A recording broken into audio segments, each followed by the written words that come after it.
Welcome back to Living 808. We are dedicating a lot of time this month to Domestic Violence Awareness Month. And today we feature the Domestic Violence Action Center, which has dedicated a lot of time, 30 plus years, to helping victims get back on their feet. Such an important topic, especially right now when we have a chance to talk with the CEO and founder of the Domestic Violence Action Center, Nancy Kriegman, to talk more about this issue. Thank you so much for joining us on Living 808. Thank you for having me. Really appreciate the opportunity to continue the conversation with our community about domestic violence. Now, I know you have been working with this. It's very close to your heart for decades, 30 years or something. What is the one thing that you would like our audience to know about domestic violence? We're always yearning for the community to gain a better understanding of the complexity and the enormity of the problem of domestic violence. In spite of my 35 years and the work of our allies and colleagues, it's still a pretty poorly understood problem. And until we get a better understanding of the problem, we're not really going to have the right roadmap going forward to create effective and appropriate responses. What do you think are the biggest obstacles that we face today in regards to this? Well, I think one huge challenge is that there's not clear understanding that there's a role every sector can play. So this is not just an issue that the Domestic Violence Action Center has to wrestle with. This is something that healthcare providers, law enforcement, teachers, clergy, Hawaii's businesses, everybody can play a role in supporting victims, survivors, understanding the challenges, and figuring out a way to help Hawaii's families be free and safe. What are some of those best ways to help people, victims of domestic violence?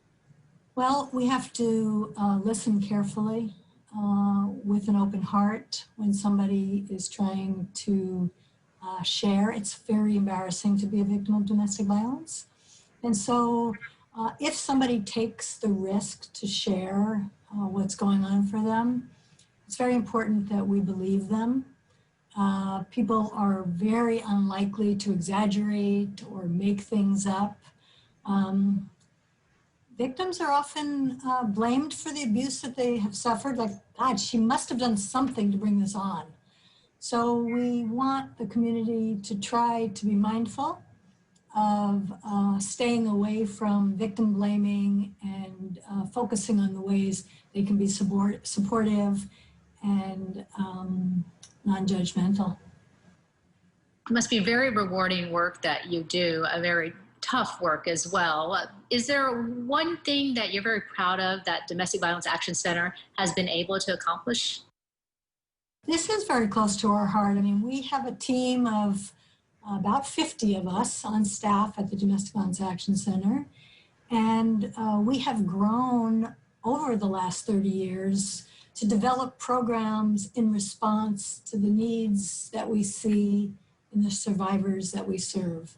So we've added an array of programs that are specifically designed to address certain things. Support groups in different languages, support groups for LGBTQ community, advocacy in the courts, advocacy throughout the system, whether it's child welfare or financial assistance, legal representation, support for immigrants. I mean, there's a lot of different kinds of constituencies who are suffering the harm of abuse, and we have worked very hard to make our programs responsive to those needs. So I'm real proud of that. And how would you go about measuring the success? Is it the people you touch, or how do you measure that? Well, we do listen carefully to our survivors. We follow their lead, and we ask them for feedback about the experiences they had with our staff. We work with our stakeholders throughout the community, and we listen to them real carefully. What can we do to strengthen our relationships? We do a lot of critical self-reflection to see, are we achieving the right balance? Are we supporting our staff? Are we meeting the needs of those people who are tormented and terrified at home? So we have a variety of different kinds of legitimate tools and then intuitive ways of working with our community of supporters and stakeholders.